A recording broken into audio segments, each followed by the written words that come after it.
اللہ تعالی سورۃ القصص آیت 1 تا 3 میں فرماتے ہیں، شروع اللہ کے نام سے جو بڑا مہربان نہایت رحم والا ہے۔ تا سین میم، یہ روشن کتاب کی آیات ہیں۔ ہم آپ کے سامنے موسیٰ اور فرعون کا صحیح واقعہ بیان فرماتے ہیں ان لوگوں کے لیے جو ایمان رکھتے ہیں۔ ان آیات میں اہل ایمان کے لیے نصیحت اور یاد دہانی ہے، جبکہ انہی آیات میں فاسق، نافرمان اور کجرو لوگوں کے لیے ڈراوا اور وعید ہے۔ فرعون یعنی ولید بن مصعب بہت جابر اور ظالم شخص تھا۔ ظلم و جبر کی ان آخری حدوں کو پہنچ گیا تھا جن تک شاید انسانوں میں سے کوئی بھی نہ پہنچا ہوگا، یہاں تک کہ اس نے رب ہونے کا دعویٰ کر دیا۔ وہ اللہ تعالیٰ کا انکار کرتے ہوئے کہا کرتا تھا۔ فرعون کہنے لگا، اے درباریوں، میں تو اپنے سوا کسی کو تمہارا معبود نہیں جانتا۔ کہنے لگا، تم سب کا رب میں ہی ہوں۔ اس نے الوہیت اور ربوبیت دونوں میں اللہ تعالی سے جھگڑا کیا۔ یقیناً فرعون نے زمین میں سرکشی کر رکھی تھی اور وہاں کے لوگوں کو گروہ گروہ بنا رکھا تھا اور ان کے ایک فرقے کو کمزور کر رکھا تھا اور ان کے لڑکوں کو تو ذبح کر ڈالتا تھا اور ان کی لڑکیوں کو زندہ چھوڑ دیتا تھا۔ بلا شک و شبہ وہ تھا ہی فساد کرنے والوں میں سے۔ اس نے لوگوں کے گروہ اور جماعتیں بنا رکھی تھیں۔ فرعون کے زمانے میں بنی اسرائیل سب سے حقیر اور کم درجہ قوم تھی۔ فرعون نے انہیں حد درجے ذلیل اور بے عزت بنا رکھا تھا۔ سبھی کو معاشرے میں نچلے طبقے میں شمار کیا جاتا تھا، جبکہ مصر میں یہی لوگ شاہانہ زندگی گزارا کرتے تھے۔ فرعون نے اعلان کرا رکھا تھا کہ بنی اسرائیل سب کے سب غلام ہیں۔ وہ ان سے زر خرید غلاموں کی طرح مزدوری لیا کرتا تھا۔ ان کی عورتوں سے لونڈیوں باندیوں جیسا برتاؤ کیا جاتا تھا۔ وہ جو چاہتا تھا ان سے کرتا تھا۔ اس نے یہ حکم اپنی رعایا میں عام دے رکھا تھا۔ مصر کے باشندے اعلیٰ درجے کے لوگ سمجھے جاتے تھے، وہ قبطی کہلاتے تھے۔ فرعون نے بنی اسرائیل کو غلام اور محکوم بنا رکھا تھا اور اس نے ان میں سے ایک فرقے کو کمزور کر رکھا تھا۔ بنی اسرائیل اس ذلت سے نجات پانے کا انتظار کر رہے تھے، اور اس کی وجہ یہ تھی کہ انہیں ایک بشارت ملی ہوئی تھی۔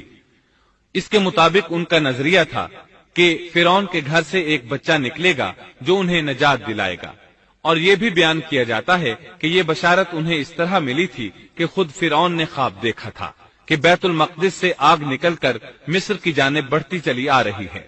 وہ آگ مصر میں موجود تمام لوگوں کو جلائے ڈالتی ہے، مگر اس آگ سے بنی اسرائیل کے گھر محفوظ رہتے ہیں۔ فرعون نے اس خواب کی تعبیر کاہنوں سے پوچھی۔ وہ کاہن اس کے نزدیک عالم تھے۔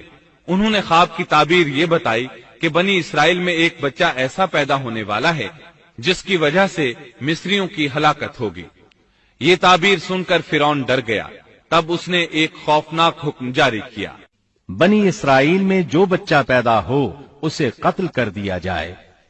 اللہ کی قدرت دیکھیے کہ ہارون علیہ السلام اس سے پہلے پیدا ہو چکے تھے اور موسیٰ علیہ السلام کی والدہ امید سے تھی۔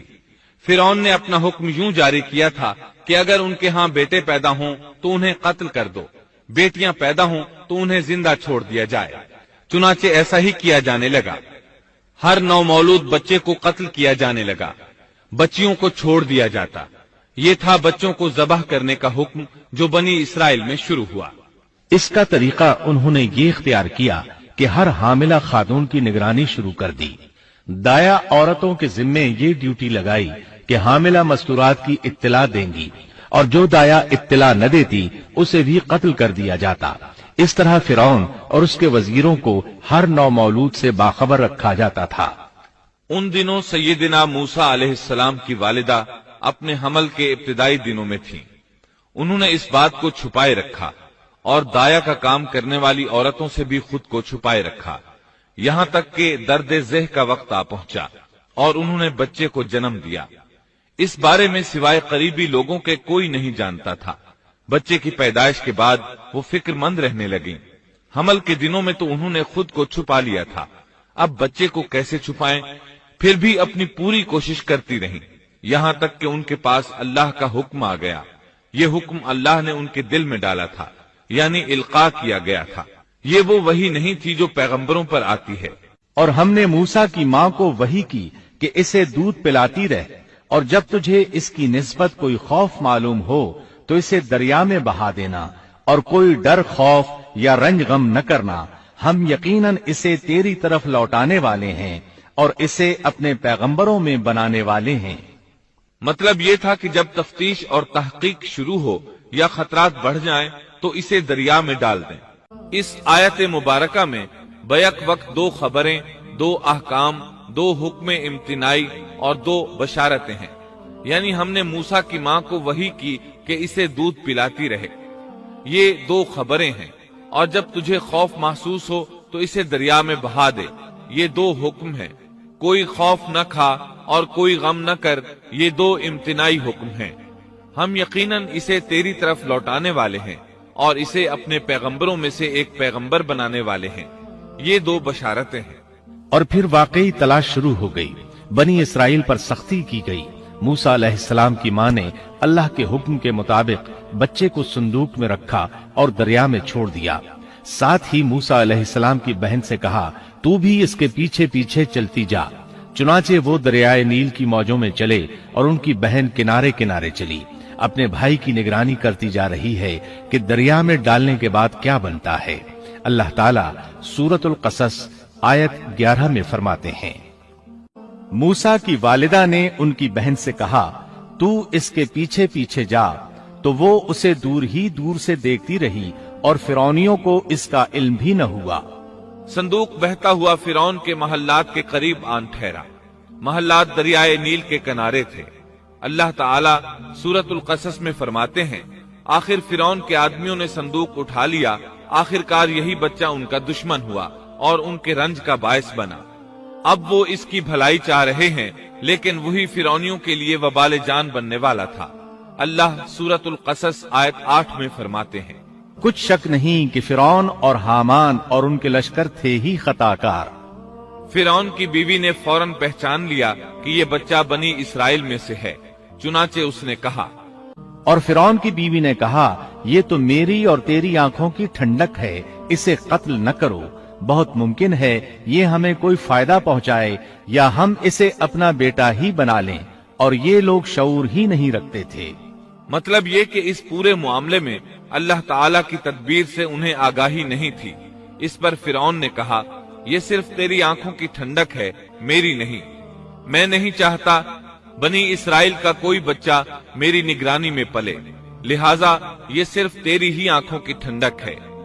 ابن عباس رضی اللہ عنہما فرماتے ہیں، اگر فرعون یہ بات کہہ دیتا کہ یہ میری بھی آنکھوں کی ٹھنڈک ہے تو اللہ تعالیٰ اسے ہدایت دے دیتا، لیکن اس نے یوں کہا، یہ صرف تیری آنکھوں کی ٹھنڈک ہے، میری نہیں۔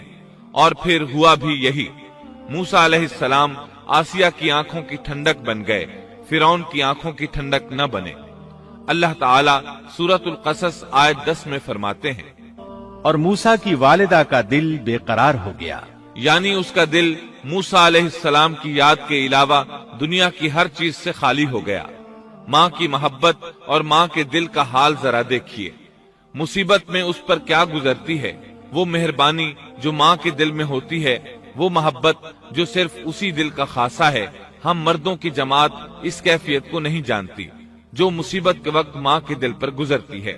چنانچہ اللہ تعالیٰ فرما رہے ہیں، اور موسیٰ کی والدہ کا دل بے قرار ہو گیا، یعنی موسیٰ علیہ السلام کی محبت کے سوا اس دل میں اور کچھ نہ رہا۔ ہر وہ چیز جو اسے دنیا میں پیاری تھی موسیٰ کی محبت پر غالب نہ آ سکی، بس دل میں موسیٰ ہی موسیٰ تھے۔ اللہ تعالیٰ سورۃ القصص آیت 10 میں فرماتے ہیں، قریب تھیں کہ اس واقعے کو بالکل ظاہر کر دیتی اگر ہم ان کے دل کو ڈھارس نہ دے دیتے، یہ اس لیے کہ وہ یقین کرنے والوں میں رہے۔ اب دیکھیے اللہ تعالیٰ کے کام، ان کے نور چشم کو کس طرح ان کی طرف واپس لوٹایا۔ بچہ جب محل میں پہنچا تو اس نے دودھ کے لیے رونا شروع کر دیا۔ اس کے پاس دودھ پلانے والیاں لائی گئیں، لیکن بچے نے کسی عورت کا دودھ نہ پیا۔ آخر وہ بچے کو اٹھا کر باہر لائے۔ اللہ آیت 12 میں فرماتے ہیں، اور ان کے پہنچنے سے پہلے ہم نے موسیٰ پر دائیوں کا دودھ حرام کر دیا تھا۔ جو عورت بھی آپ کو دودھ پلانے کی کوشش کرتی ناکام ہو جاتی۔ اب ظاہر ہے یہ رکاوٹ تو اللہ تعالیٰ کی طرف سے تھی، کوئی دودھ پلانے میں کامیاب ہو بھی کیسے سکتی تھی۔